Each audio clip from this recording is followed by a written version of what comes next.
नमस्कार दोस्तों। आज की चर्चा का विषय है तकनीकी रेजिग्नेशन। इस शब्द को आप लोगों ने भी अवश्य सुना होगा, परंतु वे कर्मचारी जो आज नए नए नौकरी को ज्वाइन कर रहे हैं और उन्हें इसके उपरांत किसी अन्य अच्छे पद के लिए सिलेक्शन हो जाता है तो उन्हें वर्तमान पद से त्यागपत्र देना पड़ता है। जानकारी के अभाव में उन्हें काफ़ी समस्याओं का सामना करना पड़ता है और कभी कभी नुकसान भी उठाना पड़ता है। जैसे कि एक नया कर्मचारी आज की समय में अगर ज्वाइन करता है तो उसके पहले वो कई प्रकार के फॉर्म भर चुका होता है, जिनमें पहले सिलेक्शन होता है, उनमें वो पहले ज्वाइन कर लेता है और अपने रिजल्ट का इंतजार करता रहता है। जब उसका रिजल्ट आता है किसी अच्छे पद के लिए तो वह पुराने पद को छोड़ करके नए पद को ज्वाइन करता है। वर्तमान में एनपीएस सिस्टम होने के कारण जब कभी भी आप एक नौकरी से दूसरी नौकरी में ज्वाइन करते हैं तो आपको अपने सभी डिटेल्स ट्रांसफ़र कराने पड़ते हैं। यदि ऐसा नहीं होता है तो दूसरी जगह अगर आपने भाग करके ज्वाइन कर भी लिया है तो पता चल जाता है और उसके उपरांत आपके ऊपर कार्रवाई होने की संभावना बढ़ जाती है।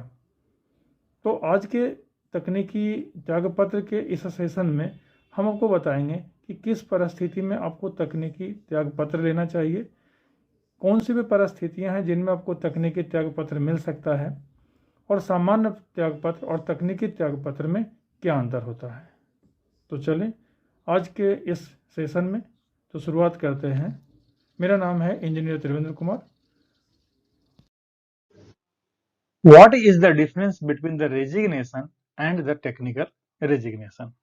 अर्थात टेक्निकल रेजिग्नेशन और रेजिग्नेशन में क्या अंतर है। पहले हम उनके डेफिनेशन को समझ लें, फिर हम समझ पाएंगे कि टेक्निकल रेजिग्नेशन और रेजिग्नेशन में मुख्य अंतर क्या होता है। When an employee voluntarily decides to leave their job, it is termed a resignation. This could be due to the various reasons such as pursuing better job opportunity, personal reason, dissatisfaction with the current job or any other factor. अर्थात जब कोई कर्मचारी अपनी इच्छा से अपनी job छोड़ता है और इसके कारण या तो उन्हें कोई बेहतर जॉब मिल रही हो, कोई पर्सनल रीजन हो या वर्तमान जॉब के साथ उसका डिससेटिस्फैक्शन हो या इसके अलावा भी अन्य कोई कारण हो सकते हैं। अब बात करते हैं टेक्निकल रेजिग्नेशन की। So, technical resignation is a term often used in government. It refers to a situation where an employee resigns from their current post to take up another post within the same government organization or another government department.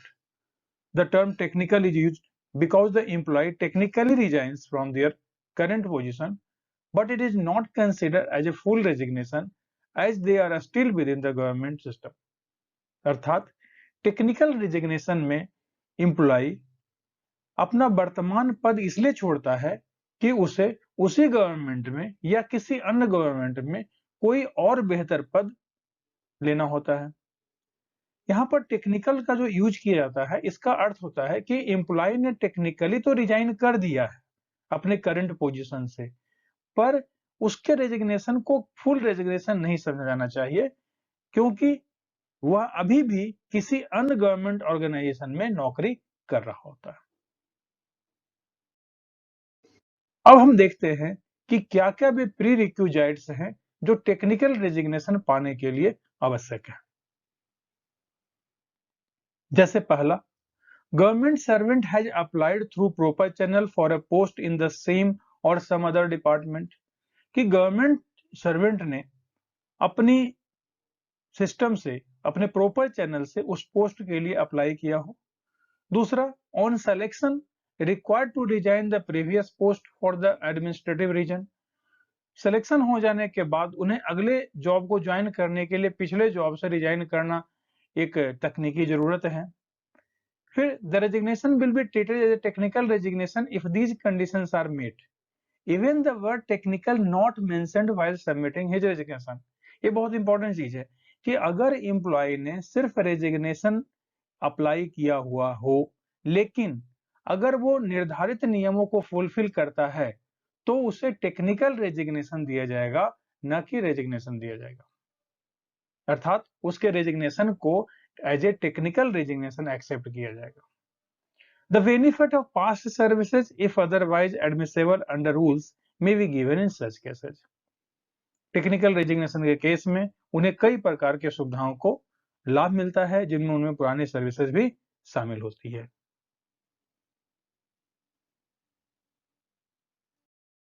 सामान्य resignation. Resignation in other cases, including where competent authority has not allowed the government servant to forward the application through proper channel, will not be treated as a technical resignation. अर्थात जो पूर्व निर्धारित शर्तें हैं उसके अलावा अन्य किसी और तरीके से जिसमें कि एम्प्लॉय के एप्लीकेशंस को प्रॉपर चैनल से फॉरवर्ड नहीं किया गया है, तो उस हालात में उनके द्वारा मांगे गए रेजिग्नेशन को टेक्निकल रेजिग्नेशन की श्रेणी में नहीं रखा जाएगा।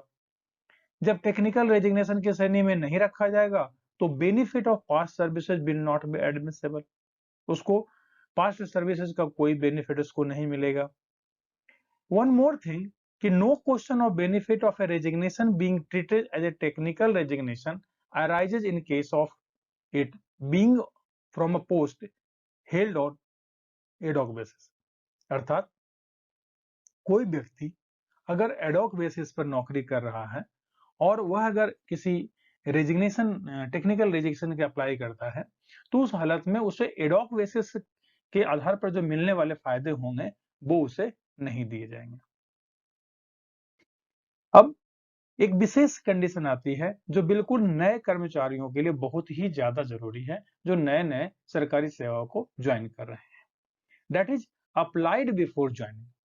अर्थात this benefit is also admissible to the government servant who have applied before joining the government servant and on that account the application was not routed through the proper channel. The benefit of past services is allowed in such cases subjected to fulfillment of some conditions. The government servant should intimate the details of such application immediately on their joining. अर्थात कि technical resignation का benefit उन कर्मचारियों को भी दिया जाएगा जिन्होंने रेलवे में या सरकारी सेवा को ज्वाइन करने के पहले आवेदन दिया हो। चूंकि उन्होंने पहले आवेदन दिया है, अतः उन एप्लीकेशन को प्रॉपर चैनल के थ्रू रूट नहीं किया जा सकता है। अगर उन्हें टेक्निकल रेजिग्नेशन उनका स्वीकृत होता है तो उस कंडीशन में उन्हें पास्ट सर्विसेज के सभी बेनिफिट उसे मिल जाएंगे। पर यहां पर एक शर्त है, वह शर्त है कि the government servant should intimate the details of such application immediately on their joining. इसमें कर्मचारी को ध्यान रखना होता है कि जब वह रेल सेवा को ज्वाइन करते हैं तो उन्हें रेलवे में आने के पहले या सरकारी सेवा में आने के पहले जिन जिन आवेदनों को उन्होंने भर रखा है उसकी एक लिस्ट बना करके एक एप्लीकेशन के फॉर्म में ज्वाइनिंग के पहले उसे सूचित कर देना चाहिए। अगर उन्होंने इसकी सूचना दे रखी है तो उनके द्वारा दिए गए रेजिग्नेशन को, उनके द्वारा एप्लीकेशन जो रेजिग्नेशन के लिए दिया जाता है उसे टेक्निकल रेजिग्नेशन की श्रेणी में रखा जाएगा, अन्यथा उन्हें सामान्य रेजिग्नेशन की श्रेणी में रखा जाएगा। The government servant at the time of resignation should specifically make a request indicating that he is resigning to take up another appointment under the government for which he has applied before joining the government services. The authority accepting the resignation should satisfy itself that had the employee been in service on the date of application for the post mentioned by the employee, his application would have been forwarded through proper channel. अब यहाँ पर जो ध्यान देने की चीज है कि जब गवर्नमेंट सर्वेंट जिन्होंने फॉर्म पूर्व में भरा हुआ है जब वो एप्लीकेशन दे रहे होंगे तो उस एप्लीकेशन में उन्हें इस बात का इंडिकेट करना होगा कि उन्होंने ये रिजाइनिंग इसलिए किया हुआ है कि उन्होंने कोई दूसरा अपॉइंटमेंट लेना है जिसके लिए उन्होंने रेलवे सर्विसेज में ज्वाइन करने के पहले आवेदन दे रखा था। और जो अथॉरिटी है वो भी इस बात को चेक करेगी कि जब उनका एप्लीकेशन आएगा तो एप्लीकेशन की डेट में वह व्यक्ति जॉब में होना चाहिए और ये भी ध्यान रखना चाहिए कि उनके एप्लीकेशन प्रॉपर चैनल के थ्रू फॉरवर्ड किए गए हों। अब बात यहाँ पर आ रही है प्रॉपर चैनल। प्रॉपर चैनल से हमने पहले नहीं लिया था, पर अब जब सिलेक्शन हो चुका होगा तो हमारे एप्लीकेशन में इस बात का इंडिकेशन होना चाहिए कि ये जो रेजिग्नेशन हम मांग रहे हैं, यह रेजिग्नेशन हमें दूसरे अपॉइंटमेंट के लिए है जिसके लिए आवेदन हमने पहले दे रखा था। और यह आवेदन जो अभी नया दे रहे हैं, जो रेजिग्नेशन के लिए एप्लीकेशन दे रहे हैं, ये अब थ्रू प्रॉपर चैनल रूट होना चाहिए।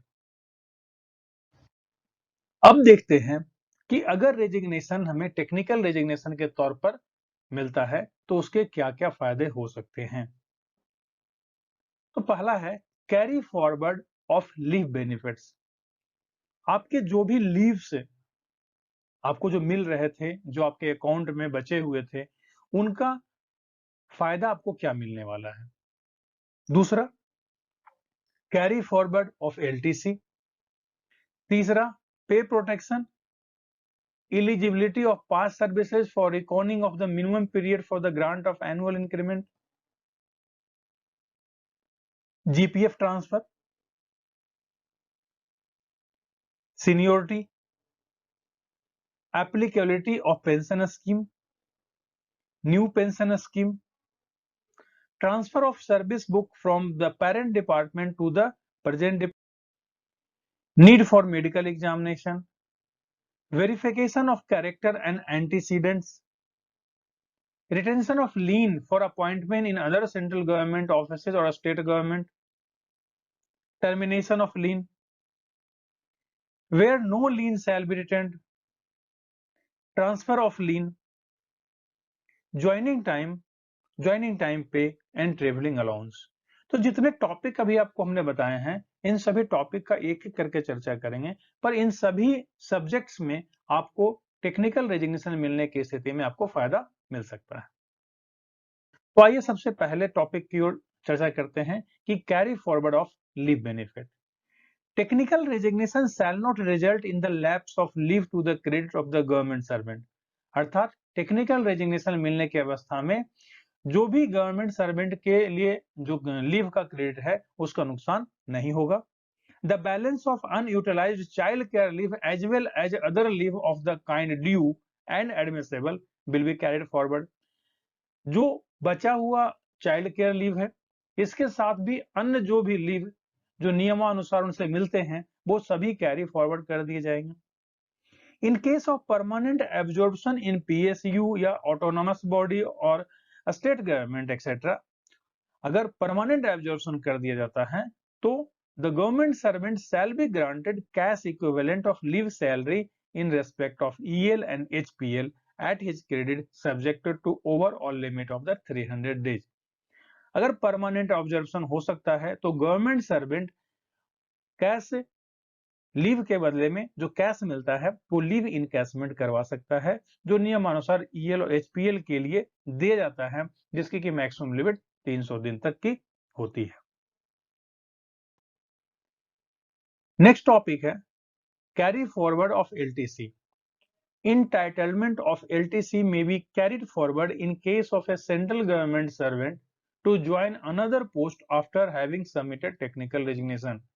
यानी LTC का जो entitlement है वो टेक्निकल रेजिग्नेशन केस में दूसरी जगह ज्वाइन करने के बाद भी उसे कैरी फॉरवर्ड हो जाएगा। इन case of a government servant who resign with in 8 years of appointment, अगर कोई गवर्नमेंट सर्वेंट ज्वाइनिंग के 8 साल के अंदर ही अगर रिजाइन कर देता है और join another post in the government after technical resignation, the government servant shall be treated as a fresh recruits for the period of 8 years from the date of his initial appointment under the government. Thus, if a government servant join other department after serving in government for 4 years, he will be treated as a fresh recruits for 4 years in the new department। यहाँ पर मूल तौर पर यह चीज समझने की है कि अगर रेलवे के साथ जो कॉन्ट्रैक्ट हुआ है अगर वो 8 साल का है और आपने पिछली जॉब में अगर 4 साल का आपने कॉन्ट्रैक्ट पूरा कर लिया, पिछली जॉब में आप 4 साल रह गए हैं, तो आपको अगली जॉब में अब जो नया कॉन्ट्रैक्ट होगा, नया जो बॉन्ड बनेगा वो बाकी 4 साल के लिए बनेगा, न कि 8 साल के लिए बनेगा।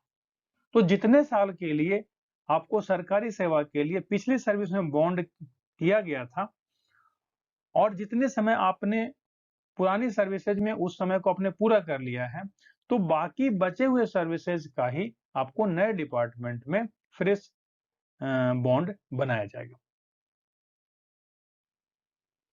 नेक्स्ट है पे protection, eligibility of the past services for recording of the minimum period of the grant of annual increment. In case of appointment of a government servant to another post in government on acceptance of the technical resignation, the protection of pay is given. Thus, if the pay fixed in the new post is less than his pay he holds substantively, he will draw the presumptive pay of the pay he holds substantively. Past service rendered by such a government servant is taken into account for the reckoning of the minimum period for grant of annual increment in the new post, service or cadre in the government. In case the government servant rejoins his earlier post, he will be entitled to increment for the period of his absence from that post. इसमें जो समझने की चीज है वो ये है कि पे प्रोटेक्शन का अर्थ होता है कि जैसे कि मान लिया जाए कि अभी मैं वर्तमान जॉब में 50,000 रुपया मेरा बेसिक है और जब मैं दूसरी जगह ज्वाइन कर रहा हूं तो वहां पर मेरा बेसिक 44,000 अगर हो जाता है, उस नए जॉब का जो इनिशियल है वो 44,000 है, तो मुझे यहाँ पर पे प्रोटेक्शन मिलेगा। मेरा जो 50,000 का बेसिक है वो वहां पर भी 50,000 के बेसिक के फॉर्मेट में बना हुआ रहेगा और मेरे वेतन में किसी भी प्रकार की कटौती नहीं की जाएगी। दूसरा कि जो भी हमने पुरानी सर्विस में जो हमने समय दिया हुआ है उस समय का इस्तेमाल एनुअल इंक्रीमेंट के लिए किया जाएगा। जैसे कि हमने पिछले जॉब में 4 महीने में नौकरी कर ली और ठीक 8 महीने के बाद मेरा एनुअल इंक्रीमेंट मुझे लगना चाहिए था, तो इस 1 साल का जो एनुअल इंक्रीमेंट लगता है उसमें जो 4 महीने हमने पिछले जॉब में हमने जो नौकरी कर ली है वो भी काउंट होगा। और अगर किसी कारणवश गवर्नमेंट सर्वेंट अपनी नई नौकरी को छोड़ करके जो निर्धारित सीमा है उसके भीतर अगर पुरानी नौकरी को ज्वाइन करता है, लौट करके वापस आ जाता है, तो इस पीरियड में जो वो गायब रहा है अपनी पुरानी नौकरी से, इसके बावजूद भी उस पीरियड का इंक्रीमेंट उसके जो बेसिक्स में है वो लगाया जाएगा। नेक्स्ट है GPF transfer. Transfer of GPF on technical resignation would be governed by the Rule 35 of the Central General Provident Fund, Central Service Rule 1960। सामान्य भाषा में समझे कि आपका प्रोविडेंट फंड का पैसा, प्रोविडेंट फंड के जो रिकॉर्ड्स होते हैं वो नई सर्विसेज में ट्रांसफर कर दिए जाएंगे। नेक्स्ट होता है सीनियोरिटी। टेक्निकल रेजिग्नेशन होने की स्थिति में seniority in the post held by the government servant on substantive basis continues to be protected. However, in case of a government servant deciding to rejoin his substantive post, the period spent in the other department which he had joined after submitting his technical resignation will not be counted for the minimum qualifying service for the promotion in the higher post. यानी technical resignation देने के बाद भी उसकी seniority वैसे की वैसी ही रहेगी अगर वो लौट करके वापस आ जाता है तो। लेकिन जब वो लौट करके पुरानी सर्विस में वापस आता है तो जितना पीरियड उसने वहां गुजारा होगा उतने पीरियड को यहां पर जब कोई प्रमोशन के लिए जो मिनिमम क्राइटेरिया होता है क्वालिफाइंग सर्विस का, या जहां जहां पर क्वालिफाइंग सर्विस की जरूरत होती है वो पीरियड क्वालिफाइंग सर्विस में नहीं गिना जाएगा। Applicability of pension scheme. In case where government servant who had originally joined government servant prior to 1st January 2004 apply for post in the same or other department and on selection they are asked to tender technical resignation, the past services are counted towards pension if the new post is in pensionable establishment. They will thus continue to be covered under the CCS Pension Rule 1972.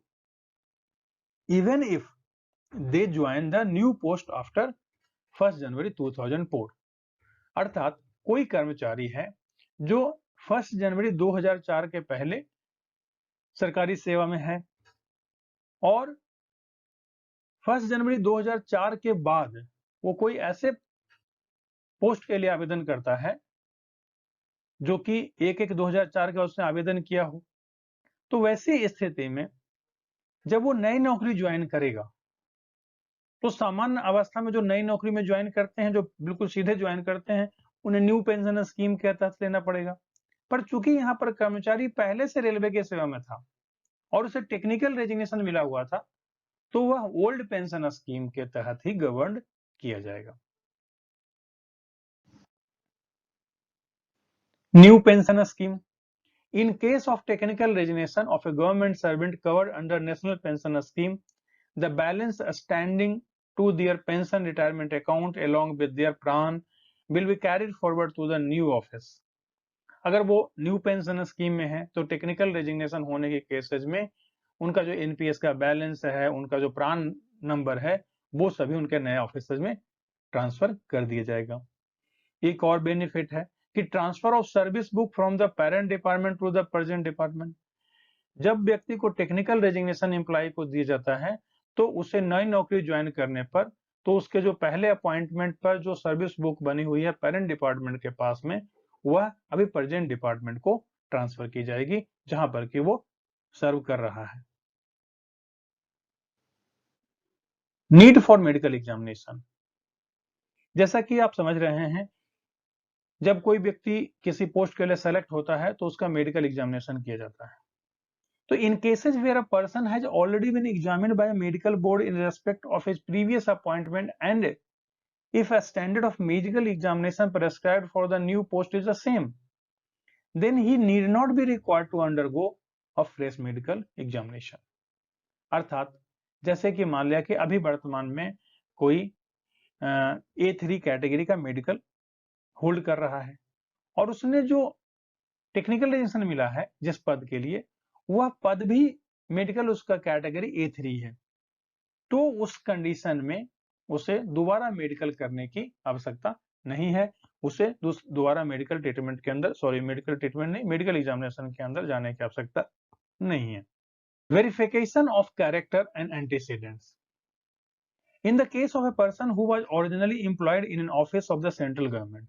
अगर कोई कर्मचारी पहले से central government का employ है and if the period intervening between the date of discharge from his previous office and the date of securing of a new appointment less than 1 year, यानी कि पिछला पद छोड़ने और अगले पद को ज्वाइन करने के बीच में जो समय है वह 1 साल से कम का है, तो वैसे कंडीशन में it would be sufficient if the appointing authority before making the appointment satisfy itself by a reference to the office in which the candidate was previously employed, that office have verified his character and antecedent, and his conduct while in the employment in that office didn't render an unsuitable for the employment under the government.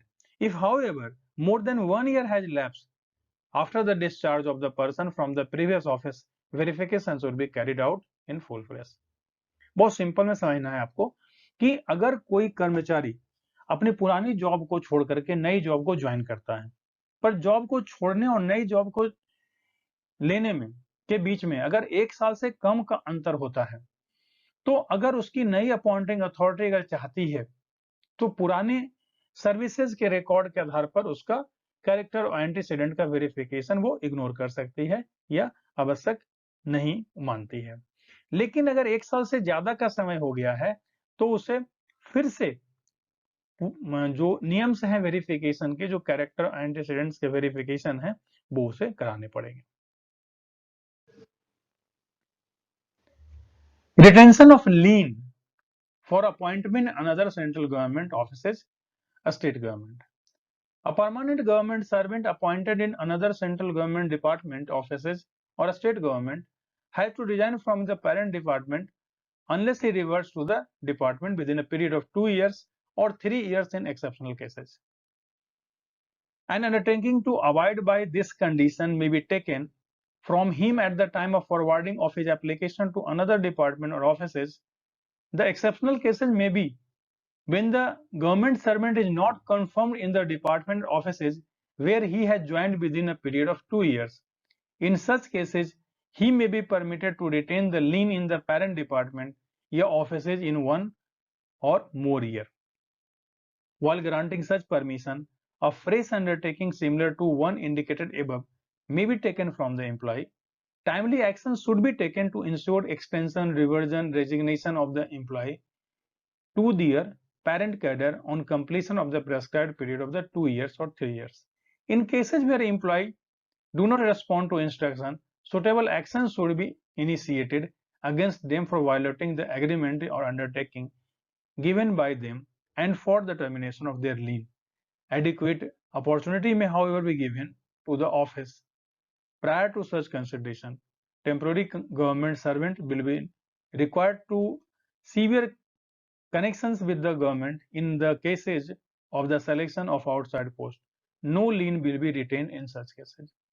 बहुत simple भाषा में अगर हमको समझना है, जो परीक्षा के दृष्टिकोण से अगर आपको समझना है, तो जब भी कोई परमानेंट गवर्नमेंट सर्वेंट किसी दूसरी सेंट्रल गवर्नमेंट की जॉब में या ऑफिसेज में या स्टेट गवर्नमेंट में ज्वाइन करता है, तो उसके पेरेंट डिपार्टमेंट में उसका लीन 2 साल तक बना हुआ रहता है और एक्सेप्शनल केसेस में 3 साल तक बना हुआ रहता है। यह एक्सेप्शनल केसेस इस बात पर डिपेंड करता है कि सर्टेन कंडीशन कोई फुलफिल हुई है कि नहीं हुई है। जैसे कि अगर उसे जो नए जॉब में या जो नया जॉब है वहां पर ज्वाइन ही नहीं करवाया गया है, उसे 2 साल तक ज्वाइन ही नहीं करवाया गया है, तो उस कंडीशन में उसका एक्सटेंशन 1 साल के लिए और बढ़ाया जा सकता है। तो इस टॉपिक में आपको परीक्षा के लिए बहुत सिंपल सवाल पूछे जाते हैं कि लीन कितने समय के लिए मेंटेन किया जाता है, यानी कितने समय में वह कर्मचारी वापस लौट करके अपने पेरेंट डिपार्टमेंट के पास आ सकता है। तो इसका जवाब होगा सामान्यतः 2 साल और विशेष अवस्था में 3 साल। Termination of lean. A government servant's lien on a post may in no circumstances be terminated even with his consent if the result will be leave him without a lien upon a permanent post. Unless his lien is transferred, a government servant holding substantively a permanent post retains lien on that post. It will not be correct to deny a government servant lien to a post he was holding substantively on the plea that he had not requested for the retention of the lien while submitting his technical resignation, or to relieve such a government servant with a condition on that no lien will be retained. A government employee's lien on a post shall stand terminated on his requiring a lien on a permanent post, whether under the central government or the state government outside the cadre of which he is born. इसको बहुत simple भाषा में अगर आप समझें तो आप ऐसा समझ सकते हैं कि कर्मचारी चाहे या न चाहे उसका लीन पुरानी सर्विस में मेंटेन रहेगा। 2 साल और 3 साल का जो नियम है एक्सेप्शनल केसेस में, उतने समय तक उसका लीन टर्मिनेशन नहीं होगा, सामान्य अवस्था में उसको टर्मिनेशन नहीं होगा। हाँ, अगर उसका लीन ही ट्रांसफर कर दिया गया है तब तो बात ही अलग है, तो ऑटोमेटिक उसका लीन ही नए जगह पर ट्रांसफर हो गया है। पर अगर उसका लीन ट्रांसफर नहीं हुआ है तो उसके लीन का टर्मिनेशन नहीं होगा, चाहे उसकी इच्छा हो या न हो। जबकि लीन को रिटेन नहीं रखा जाएगा। किस केस में लीन रिटेन नहीं की जाती है? Where a government servant has proceeded on immediate absorption basis to a post or services outside his services या cadre post in the government from the date of absorption and on foreign services या deputation beyond the maximum limit admissible under the orders of the government issued from time to time. यानी कि जैसे ही हम उसे relieve करते हैं दूसरी job के लिए और गवर्नमेंट सर्वेंट प्रोसीड करता है जॉब के लिए, अगर उसे इमीडिएट एब्जॉर्ब कर लिया जाता है, उसका इमीडिएट एब्जॉर्प्शन हो जाता है उस पोस्ट के लिए, या वो किसी फॉरेन सर्विसेज में या डेपुटेशन पर है, अगर वो किसी फॉरेन सर्विस और डेपुटेशन में है तो उसके लिए जो अलग अलग maximum limit time to time admissible होते हैं, तो उस पीरियड के हिसाब से तो उसका लीन उस कंडीशन में उसका लीन रिटेन नहीं किया जाएगा। अब बात आती है ट्रांसफर ऑफ लीन की। The lien of a government servant who is not performing the duties of the post to which the lien pertains can be transfer to another post in the same cadre. Government servant का जो लीन है, जो कि वो duty perform नहीं कर रहा है जिस पोस्ट के लिए, तो the duties of the post to which the lien pertain, तो जिस भी पोस्ट के लिए उसकी ड्यूटी पर्टेन कर जा रही है, तो वहां पर उसकी अनदर पोस्ट के लिए उसकी लीन को ट्रांसफर किया जा सकता है जिस कैडर में उसको ट्रांसफर करना है। Joining time pay travelling allowance बड़ा इंपॉर्टेंट सब्जेक्ट है।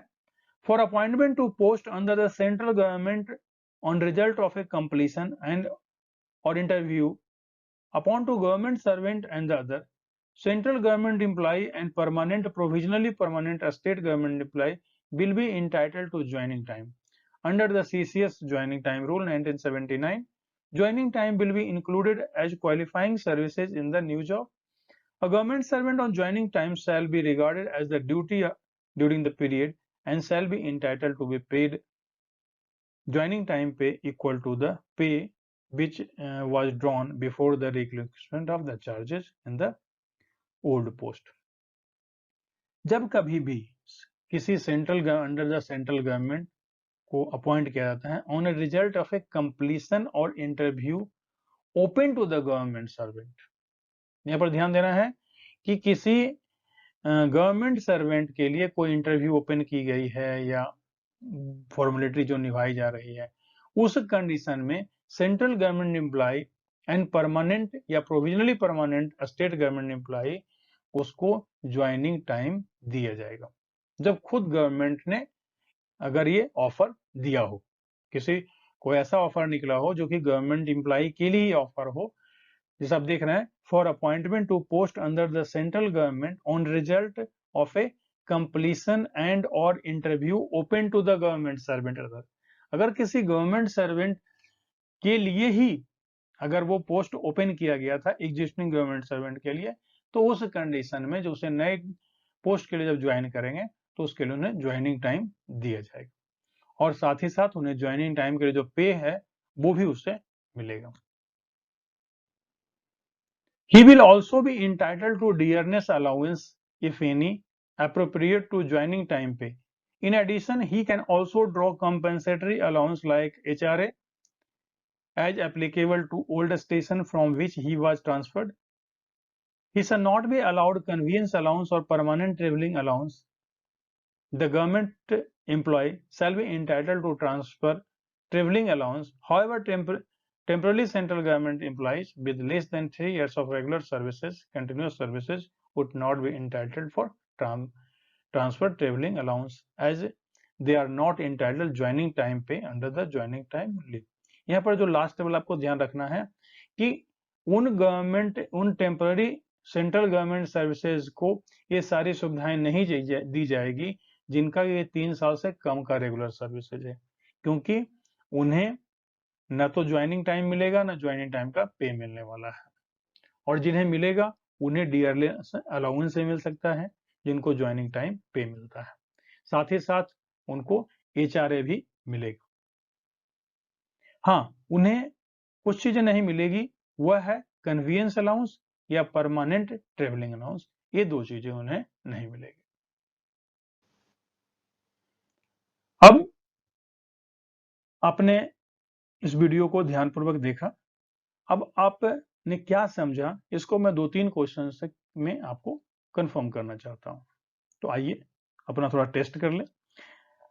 तकनीकी इस्तीफे की स्वीकृति हेतु इनमें से कौन सा आवश्यक है, अर्थात which of the following is required for technical resignation? No objection certificate, date of application के समय में कर्मचारी का नौकरी में होना, या नए पद ज्वाइन करने के पूर्व पिछले पद से इस्तीफा देना आवश्यक हो, या उपरोक्त सभी। क्योंकि तीनों शर्तें सही हैं, अतः उपरोक्त सभी एक राइट आंसर होगा। तकनीकी इस्तीफे के बाद सामान्यतः कितने वर्ष तक लीन बना रहता है? ध्यान रखेंगे, सामान्यतः कितने वर्ष तक लीन बना रहता है, विशेष नहीं, सामान्यतः।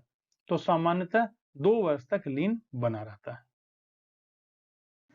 तकनीकी इस्तीफे के पूर्व यदि कर्मचारी ओल्ड पेंशन स्कीम में हो और तकनीकी इस्तीफा का आवेदन एक 2004 के बाद किया गया हो तो क्या उसे पुराने पेंशन स्कीम का लाभ मिलेगा? बिल्कुल, उसे पुराने पेंशन स्कीम का लाभ बिल्कुल मिलेगा। Thank you for watching this video. आशा है आपको तकनीकी रेजिग्नेशन के संबंध में जो जानकारियां चाहिए थी वो मिल गई होगी, और अगर आप बिल्कुल ही नए हैं तो आपके लिए तो यह बेहतर ही काफी होगा। धन्यवाद।